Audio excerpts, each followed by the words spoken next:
In this clip from the Self Unemployed Podcast, Joshua Kinsey-Clough explores the financial pillar of his 5 pillars of personal power. He explains why financial stability is essential for personal freedom and making an impact on the world. He shares his thoughts on the importance of mastering your finances to support not just yourself, but to contribute meaningfully to others. Dive into this insightful discussion about wealth, purpose, and the importance of taking control of your financial life.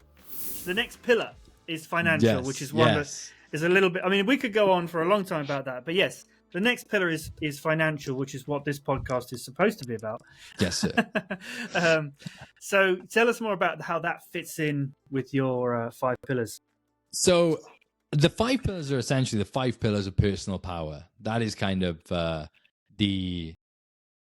what is manifested as a byproduct is I believe they are the key to attaining personal power, like actual control over yourself. And the financial aspect of life is crucial in terms of mastery if you want that level of control over your own life. Like without it, you can't. You could, and I've tried it, you can try and abandon the system and you can try and be just a freewheeler and kind of navigate your life with no money and you will not be happy. It's not possible. It's not possible to find fulfillment. And number 2, you know, there's actually a book about that by what's the guy who wrote 1984? George Orwell. George Orwell, yeah. Is it George Down Orwell. and Out in Paris and London? No, it's called Keep the Aspidistra Flying. I'll have to read that. It's about this like writer who struggles to make any money writing. That he starts to sort of believes that he doesn't actually want money, that he thinks money's evil and stupid, and it's the system and everything. It's interesting book. Yeah, I do like. But that is it. Yeah, you can't live that way because no. And secondly, no, you can't live that way and have any impact on anyone. If you wanted to go and live in the mountains and just, forage, and you could sustain yourself, but you wouldn't be able to have any kind of meaningful impact on anyone else's life. But what a selfish existence! Yeah, exactly. Yeah, what a selfish way to exist, where I don't want to hang around with anybody. I don't want to know anybody. I just want to fend for myself, dude. That's really interesting because a lot of time people who are wealthy get accused of being selfish and greedy, or they think, they must have been greedy in order to become wealthy. But it's like when you take it to the other extreme, it's that's very selfish and greedy too. I would say, like, I don't want to offend anyone, but I mean, offense is never given; it's taken first and foremost. And I don't believe the type of people that that are this way inclined give much time to podcasts, to be honest. No, but they're not really thinkers. Do you know, like, people that don't have a job, like they don't have a job, not because they are pursuing something, not because they are trying to build something, not because they are trying to have impact, but they don't have a job because it's easier to just get funded by the government, right? That is so selfish, man. Yeah. That is such a, like, it's, there are individuals in the world that they do need support and they do need help. And I pray to God one day to be able to aid those people in some way, because that is part of my mission in a sense. And to be honest, creating the 5 pillars also has those people in mind, because I want to see how to help the world grow, help individuals grow. But to live the selfish existence of not trying to get as much money as you can to have a massive impact, right, and being the opposite, and I'll just take what I'm given and I'll just sit down and watch telly and eat crisps. That's such a selfish existence. Or just deny the opportunity. Or just deny the exactly. Pretend you're being, you're being sacrificial. And as if that, and making it, trying to believe that that's a good thing, when actually all you're doing is you're cutting off your arms. Yes. You can't give without arms. No. You can't give without wealth. If you have, you can't pour from an empty cup, man. Like, exactly, yeah. Fill your cup. And that is essentially what all of this is, the whole philosophy is about filling your cup so you can pour into people. But on the financial level, that's the Self Unemployed philosophy too. Amen. And on the financial side of things, man, I do believe that there are people in this world that are planted with the seed of like create mass amounts of wealth and use it for the good. There's people that create mass amounts of wealth and use it for myself. There's people that I just want to work and get by. There's people that I want to work and be of service. There is someone for everything, right? And that is the glory of God, man. Is like he creates someone for every single part that needs to be played. There's not too many chiefs. There can't be. There's got to be chiefs. There's got to be Indians. There's got to be a bit of everything. And people, if they grow to know themselves, they find their place in the system, and it's beautiful. Yeah. And harmony is kind of available in every kind of opportunity that we have to connect with each other. But the financial pillar is as important as the rest, because without that financial backing, without the ability to pay your bills, to provide for your family, and to enjoy life, you will be unfulfilled and unhappy. It's just a natural kind of response to the life we live in the Western world. And I say that only to highlight that there are people in other areas of the world that do not have, right, and are extremely happy and fulfilled. Now, I'm not saying that's right or wrong, but because they have their place inside their community. Yeah.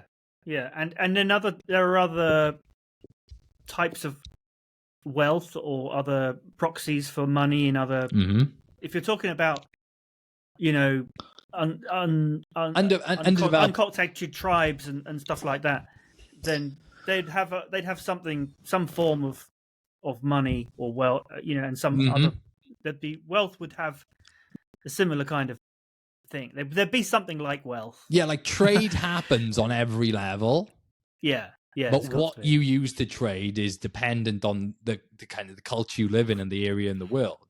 But what I mean is, like, third world countries, like, again, I think part of like the world's mission should be to raise those places up and build in those places, But one, that can't be everyone's mission and goal, because there's so much that needs to be fulfilled in this world. And number two, I think... But a lot of the time, the problems in those countries is not that there's not enough wealth. It's more that the wealth is not distributed. It's the distribution, of course, yeah. I lived for 7 years in Paraguay in South America, and you wouldn't believe how rich some people are. But it's a very poor country. You wouldn't believe how poor some people are as well. But you'll see a lot of wealth, especially if you're in the capital city. It's just more extremes in poorer countries, and it's down to the politics and the corruption and how things are. I mean, it was like that here, and sort of when we had, feudal kings and landowners, and then peasant farmers. There was much more extreme distribution of wealth, or extreme lack of distribution of wealth. Yeah, like an extreme divide of wealth. Yeah. And things, I think, are moving in the wrong direction a little bit here, and it's getting to the point where it's becoming a problem. But it has. We've been lucky. It's been good for a long time. I think we're blessed, man. I think it's partly because of the two world wars just really leveled things. Socially, and there was so much to do that everyone got on with it. Everyone built wealth for themselves, and there was plenty to go around. It didn't get unevenly distributed because. I just want to quickly say thank you so much for watching or listening. If you are watching on YouTube, give us a thumbs up and a subscribe and all that, and subscribe to the podcast. Leave us a review. All those things are super useful. But if you like what you're hearing and you'd like to become self-unemployed yourself, then I'd really like to build a community. And the way that I'm doing that is I've got a free mailing list that you can join. And when we record these episodes, they're going to be put out as live streams. So you'll get to see a little bit behind the scenes. You'll get to see the episodes before they go out on the main channel and on the podcast. And you'll get to interact with us as we're recording. So if that sounds like something you'd enjoy, head on over to the website, links in the description, and I look forward to chatting with you as we record future episodes. On this financial pillar, I would like to know what is your philosophy on the financial pillar of life? Because I mean, essentially, that's what this podcast is aimed towards, which I think is so good, man. Honestly, I really think the world needs something like this, like more than ever. But what is yours? I want to know what your. Well, so there's the four phases of wealth. The first phase is to sort of stop money working against you. If you've had a poor relationship with money, then you may find yourself in debt, and that could be a situation that's spiraling out of control. And there are people in that situation. So phase one is getting out of that situation if you can. Phase two is to start once you're out of that, you've got a better relationship with money. It's about building habits to sort of start making investments. It doesn't matter if you're not able to invest huge amounts. It's more about building the habits of investing something, because that over time, as you might find you can invest a little bit more and more and more. You can build wealth. So things like pensions and ISAs, making sure you use those things. And there's a lot of people out there who will just talk about phase one and phase one and two. There's something called the FIRE movement, which is all about just saving money, investing as much as you can, living below your means, investing the rest, and and investing in things like index funds and stuff like that. And that's phase two. And a lot of people never come out of phase two. That's fine. Phase 3 and 4 is not for everyone, because in phase 3, you can take on things that are a bit more risky or a lot more risky, but you're only gonna do that if you educate yourself about those particular forms of investing, like property. It could be analyzing, and investing in individual stocks and shares rather than index funds or ETFs and other things that are more diversified. Things where things can be a lot more extreme, a lot more volatile. But maybe also things like crypto. Crypto can be, people have made a lot of money in crypto, people have lost a lot of money in crypto. But maybe if you really know what you're doing, you can make it safe, even though it's very risky. So I've chosen property as my phase 3 vehicle. I think you're into property as well. That's how we met. So yeah, and then phase 4 is just kind of like, once you've taken that extra risk and you've built some wealth, it's about finding your purpose, but also securing that wealth so that you can live off it indefinitely and continue to be generous and fulfill your purpose indefinitely. But it's not just about retiring, it's retiring wealthy. It's about finding that purpose that will, keep you mentally alert and stimulated, and having engaged. a purpose in life. Yeah, engaged, because otherwise you just get depressed. And die. Yeah, it happens to a lot of people when they retire. Known. Yeah, certainly. Yeah. On I love that, by the way. Like, I really think this is a great phase 1, 2, 3, 4. Such a simple. No, I should add. It's not like you move from one to the next. There's a phase. I call it phases because you kind of transition from one to the next slowly. But then I've met people, and I've been thinking, oh, you sort of like jumped straight into 3. Yeah. Or, and I guess 1 is only, you'd only think about phase 1 if you develop that problem to start with. Hopefully, if you get the right education, if you watch this podcast and you're just entering into the world of work and you're starting to earn money for the first time, you can start at phase 2. Phase 1 is only, I guess maybe it should be phase -1 and phase 2 should be 0. I don't know. I think I honestly believe, because do you know why? Because I believe a lot of people find themselves in phase 1. Yeah. So I think it is phase 1. Yeah. Yeah. I genuinely believe. But I mean that to illustrate that, you can jump straight to 2. But you can look back. If you're at phase 4, there's still going to be things. You might still be misusing credit cards and building up debt. It's just not. It's just you can pay for it. Maybe it might even be easier if you've built some wealth to then let bad habits sink in. Yeah. So you always need to look back at the earlier phases. But if you're in phase 1, you're not really going to be looking at phase 4, thinking about trusts or things like that. It's just you don't those kind of things. They're expensive to set up, and so you don't need to think. You don't really need to think too far ahead, but you do need to think back through the phases. If you're in, on that note, just out of curiosity as to what your perspective of this is, if you were in phase 1, so someone's watching this, they're in phase 1.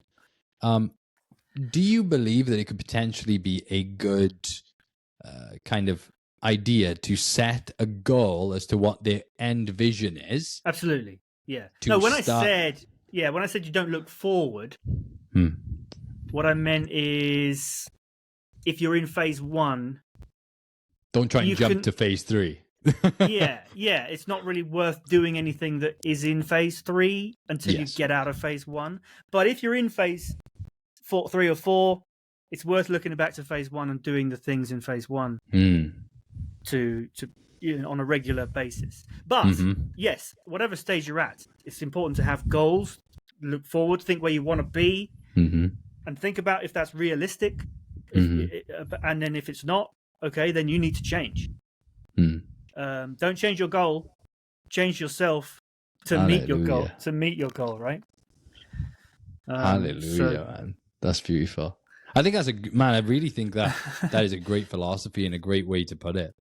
I think that's a very complete kind of breakdown of what the financial pillar entails. Because in the financial pillar, it is the first thing is take stock. Yeah. Take stock of. I guess the phases are almost like identities in a way, because it's really important to have self-awareness, to know who you are and where you are, in order to be able to move forward and progress. So that's what it's about. Admitting to yourself what phase you're in, so that you can then adopt the right strategies to move forward.